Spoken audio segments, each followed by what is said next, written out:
So hi my self Satish. और यार देखो, आज की वीडियो में अपन ना बिहार बोर्ड का सबसे इजी चैप्टर कवर करने वाले हैं। वो है poem an epitaph by Walter de la Mare. Okay, तो अपन कंप्लीट चैप्टर इस वीडियो में कर रहे होंगे। और ऐसा है कि ये देखने के बाद मुझे नहीं लगता कि आपको कोई और दूसरी वीडियो देखनी पड़ेगी इस चैप्टर को समझने के लिए। अपन पहले कुछ ओवरऑल पढ़ेंगे राइटर पोएट के बारे में। उसके बाद मैं आपको पोएम का एक ओवरव्यू दूंगा, फिर अपन लाइन बाय लाइन पोएम पढ़ेंगे और फिर थोड़े बहुत पीवाईक्यूज देखेंगे। So let's begin. Okay, so an epitaph Walter de la Mare. ठीक है, आपको मैं बता दूं कि ये आपको याद रखना चाहिए। एन एपिटैफ वॉल्टर डेलामेयर बहुत बार पूछा जा चुका है, 2024 में भी, आई गेस 2023 में भी ये चीज़ पूछा गया था मैथ्स दी कॉलम्स में। सो आपको ये याद रखना है लाइक एन एपिटैफ किसने लिखा? वॉल्टर डेलामेयर। आप इसको कैसे याद रख सकते हो? जैसे आप, एक नदी है, उसने उसमें ना आपने एक कंकर फेंका, लाइक ढेला फेंका। लाइक अपन के यहाँ, लाइक आप अगर बिहार से हो तो आपको पता होगा, इधर में कंकर को ढेला बोलते हैं, है ना। तो ढेला मारे, लाइक, तो पानी में टप आवाज़ कर, लाइक ऐसा आप कुछ स्टोरी बना सकते हो, खुद के मन में रिलेट करके याद रख सकते हो। Walter de la Mare an epitaph. ठीक है, आगे बढ़ते हैं। वॉल्टर डेलामेयर 1873 टू 1956, इनका बर्थ 1873 में हुआ था। और ये मेरे हिसाब से एक पीवाईक्यू भी है, तो आपको याद रखना चाहिए कि वॉल्टर डेलामेयर 1873 में पैदा हुए थे और 1956 में मर गए थे। Was born in the village of Carlton in Kent, England. तो ये कार्ल्टन जो है, कैंट में एक विलेज है जो कि इंग्लैंड में है। He lost his father at the age of 4 and had to move with his family to London. तो बताया जा रहा है कि जो पोएट हैं, वो, उनके फादर जो हैं, जब वो पोएट 4 साल के थे तभी उनके फादर डेथ हो चुके थे। और फिर जो पोएट हैं वो अपनी फैमिली के साथ लंदन चले जाते हैं। He is known for his sensitive concern with the world of children and the world of super natural. अब बताया जा रहा है कि जो पोएट है ना, वो कुछ ज़्यादा ही इंक्लाइंड हैं लाइक चिल्ड्रन से रिलेटेड चीज़ों के लिखने में या फिर सुपर नेचुरल चीज़ें लिखने में। जैसे अपन मार्वल्स की मूवी देखते हैं तो उसमें सुपर नेचुरल पावर की चीज़ें बताई जाती हैं। तो वैसा ही जो वॉल्टर डेलामेयर है, अपन के जो पोएट है, ये सुपर नेचुरल चीज़ें या फिर चिल्ड्रन से रिलेटेड बातें लिखने में ज़्यादा इंटरेस्टेड थे। His songs for children and Peacock Pie depict worlds of dream, but even in these songs there is a note of melancholy. यहाँ कहा जा रहा है कि songs for children and Peacock Pie दोनों वॉल्टर डेलामेयर लिखे हैं, और कहीं ना कहीं ये वर्ल्ड ऑफ ड्रीम्स डिपिक्ट करते हैं, मतलब सपनों की दुनिया की बातें लिखी हुई हैं सॉन्ग्स फॉर चिल्ड्रन और पिकअप पाई में। लेकिन ऐसा है कि इनमें भी कहीं ना कहीं मेलैंकली का फीलिंग्स है। मेलैंकली मतलब कि अ फीलिंग ऑफ सैडनेस। मतलब हालांकि वर्ल्ड ऑफ ड्रीम्स के बारे में इसमें बताया गया है, लेकिन ऐसा नहीं है कि हर एक चीज़ खुशी खुशी बीतते चला जा रहा है, उसमें भी कुछ ना कुछ फीलिंग ऑफ सैडनेस है। The poet makes us aware of inhuman condition of modern life. तो पोएट उनमें ये भी बताते हैं कि कैसे इंसानियत आजकल जाके ख़त्म होती चली जा रही है। इनह्यूमन का मतलब होता है लाइक इंसान जो कि आज केयरिंग नहीं है, लाइक वो क्रूएल बनते जा रहे हैं, नॉट केयरिंग। अगर प्रेजेंट टाइम में किसी को बुरा दुख होता है, किसी के साथ बुरा होता है, तो सामने वाला बंदा को ज़्यादा फर्क नहीं पड़ता। इसी को कहते हैं अपन in human condition. He shows his genius by evincing fresh interest in old themes. Like उन्होंने बहुत सारे बनाए हैं पोएम्स, लाइक ओल्ड थीम्स पे फ्रेश इंटरेस्ट है। इसका मतलब ये है कि वो जो पोएट है ना, वो अपना आर्ट को शो करते हैं ओल्ड थीम्स में, लाइक बेहतर करके। लाइक उनका काफ़ी फ्रेश इंटरेस्ट था ओल्ड थीम्स में। Queen Elizabeth two honoured him with the order of merit 1953। और मेरे हिसाब से ये भी आपको याद रखना ही चाहिए। लाइक क्वीन एलिजाबेथ टू ने इनको ऑनर किया था ऑर्डर ऑफ मेरिट इन 1953। अपन आगे बढ़ते हैं। Okay, an epitaph obviously Walter de la Mare ने लिखा है, आपको याद रखना है। An epitaph written by Walter de la Mare. तो सबसे पहले कि एपिटैफ होता क्या है, ठीक है। तो एपिटैफ इज लाइक, आपने कभी कब्रिस्तान गए होगे, ठीक है, तो आप देखते हैं कि लाइक जो डेड बॉडी होती हैं उनके साइड में एक पत्थर पे कुछ कुछ लिखा हुआ होता है। तो एपिटैप का मत जैसे डेड बॉडी के किनारे जो पत्थर होता है ना, उस पर जो लिखा होता है, एक्चुअली दिस इज एपिटैप। जो लिखा हुआ होता है ना, उसी को एपिटैप बोलते हैं, ठीक है। तो वहाँ कोई ना कोई हो सकता है कि ये किसी का एपिटैप अपन रीड कर रहे हैं, मतलब कि पोएट ने किसी का एपिटैप लिखा है, अपन वही आगे पढ़ते हैं कि लिखा क्या है। मैं आपको ओवरव्यू दे दूँ उस पोएम का, कि इस पोएम में एक लेडी है जो कि मर जाती है और वो दफनाई हुई है, और उसका अपन एपिटैप पढ़ रहे हैं।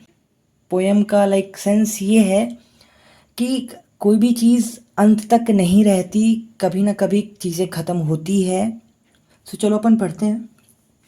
Here lies a most beautiful lady, light of a step and heart was she. इसका कहने का मतलब क्या, कि अभी जो सामने आपकी एपिटैप के बगल में जो कब्र है, इसमें एक लेडी लेटी हुई है, ठीक है, और बहुत ब्यूटीफुल लेडी है। Light of a step and heart was she, मतलब कि ऐसी लेडी जिसको एक जगह रहना पसंद नहीं था, कभी यहाँ कभी वहाँ कभी वहाँ। आप ये दोनों लाइन को ज्वाइन करके पढ़ो, दोनों लाइन को एक साथ कंसिडर करके पढ़ो, तब आपको ईजिली समझ में आएगा। इसमें ये कह रहा है कि here lies a most beautiful lady, light of a step and heart was she, मतलब कि क्या, एक लेडी थी जिसको कि कभी यहाँ कभी वहाँ घूमने का आदत था, कभी कोई कमिटमेंट नहीं था कि मुझे यहीं रहना है या फिर यही करना है, और वो लेडी आज लेटी हुई है। मतलब कि एक लेडी जो इधर उधर हमेशा घूमते रहती थी, आज वही लेडी बस शांति से लेटी हुई है। Here lies a most beautiful lady, light of step and heart was she. Okay, poet के हिसाब से I think she was the most beautiful lady that ever was in the west country.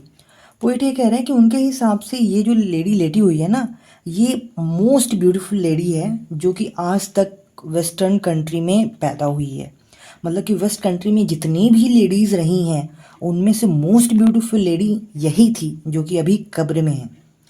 But beauty vanishes, beauty passes, however rare rare it be. लेकिन चाहे कितनी भी कोई खूबसूरत हो या फिर कितना भी कोई चीज़ रेयर हो, उसे एक ना एक दिन ख़त्म होना ही है। बट ब्यूटी वैनिसेज, मतलब कि खूबसूरती ख़त्म हो जाती है। ब्यूटी पासेज, कभी ना कभी खूबसूरती चली जाती है। चाहे कितना भी रेयर क्यों ना हो, वो एक ना एक दिन ख़त्म हो जाता है। And when I crumble who will remember this lady of the west country. और पोएट कहते हैं कि जब मैं मर जाऊंगा, ठीक है, मेरे बाद फिर कौन इस लेडी को याद रखेगा। तो आप यहाँ ध्यान से समझो, आपने ये लिखी हुई मतलब तो समझ लिया जो यहाँ लिखा हुआ है, बट एक्चुअली इस पोएम में बताया क्या जा रहा है।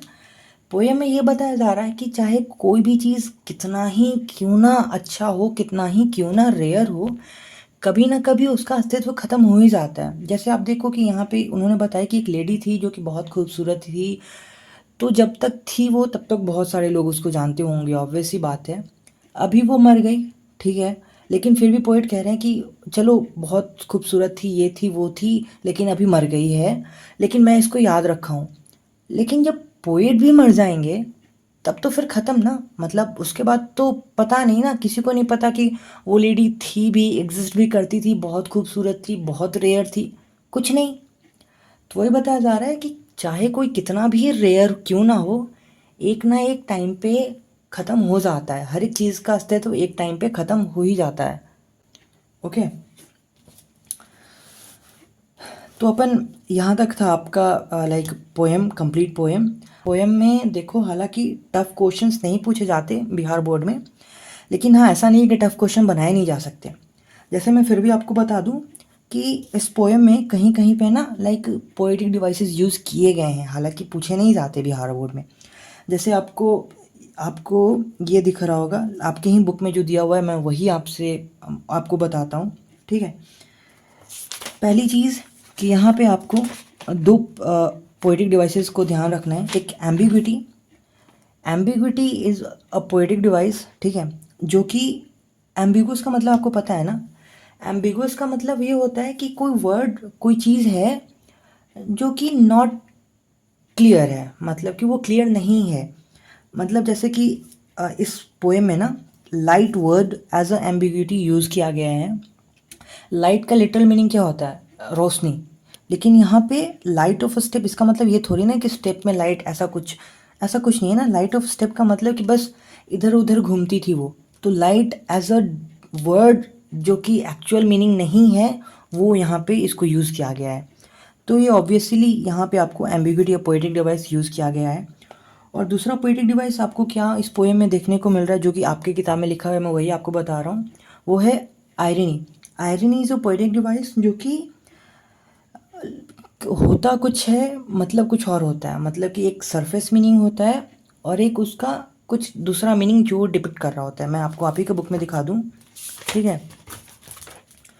यहाँ पे आपका एक इस क्वेश्चन में आपको दिख रहा होगा, like what makes you feel the poem is ironical in meaning, और irony is a poetic device that suggest two layers of meaning, the surface meaning and the implied one. इस पोएम में surface meaning क्या है कि poet कहते हैं कि हाँ एक लेडी थी, बहुत खूबसूरत थी, मर गई, मैं अभी इसको याद कर रहा हूँ, मेरे बाद कोई नहीं याद करेगा। लेकिन द डेप्थ मीनिंग क्या है? डेप्थ मीनिंग ये है कि कितना भी कोई चीज़ रेयर क्यों ना हो, एक ना एक टाइम पे उसको ख़त्म हो ही जाना है। This is the implied meaning, जो कि एक्चुअल इसका मीनिंग है। मैंने आपको अभी एम्बिग्यूटी बताया था, एम्बिग्यूटी भी यहीं है। Is a poetic device which use to suggest more than one meaning and attitude, जो कि आपको द लाइट वर्ड में मिला था, वो भी आपके इसी क्वेश्चन में। और एक और क्वेश्चन मैं आपसे पूछना चाहूँगा, जो कि आप मुझे खुद बताओ, वो भी आपके बुक में ही है, मैं दिखा दूँगा आपको, ठीक है। तो वो ये है कि आपने पढ़ा होगा मोस्ट के साथ द लगता है, तो फिर यहाँ पे अ मोस्ट क्यों लिया गया है? मतलब आपने पढ़ा होगा ना, like adjective, comparative degree, superlative degree. तो मोस्ट के साथ अपन मोस्टली द यूज़ करते हैं, तो फिर यहाँ पे अ क्यों यूज़ किया है? जैसे कि आपको यहाँ दिख रहा होगा द मोस्ट, तो फिर यहाँ पे ऑलमोस्ट क्यों यूज़ किया गया, ये आप मुझे खुद बताना। और ये क्वेश्चन मैं कहाँ से आपसे पूछ रहा हूँ ये भी दिखा दूँ मैं आपको। तो ये चीज़ यहाँ पे है, आप इसको रीड करना और try to find the answer on yourself. चीज़ें खुद से ढूंढने में काफ़ी चीज़ें लर्न होती है, काफ़ी चीज़ें आपको खुद से समझने को मिलेंगी। चलो, हालांकि ये सब चीज़ें पूछा नहीं जाता है, लेकिन हाँ आपका पोएम इतना ही था। अगर कोई डाउट हो तो ऑब्वियसली आप कमेंट सेक्शन में लिखो, मैं इंटरटेन ज़रूर करूँगा इनको। अपन चल लेते हैं थोड़ा सा पीवाईक्यू पे, ठीक है।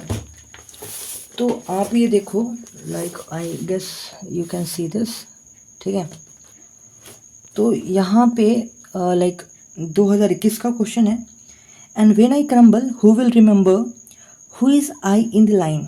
तो ऑब्वियसली आई कौन है? वॉल्टर डेलामेयर, जो कि पोएट है, तो ऑब्वियसली इसका आंसर ए है। Second question, in which poem does the poet expresses his sad feelings for a beautiful lady. तो ऑब्वियसली ये अपना यही पोएम है, एन एपिटैफ। देख रहे हो ना, बहुत इजी क्वेश्चन पूछा जाता है आपके बिहार बोर्ड में।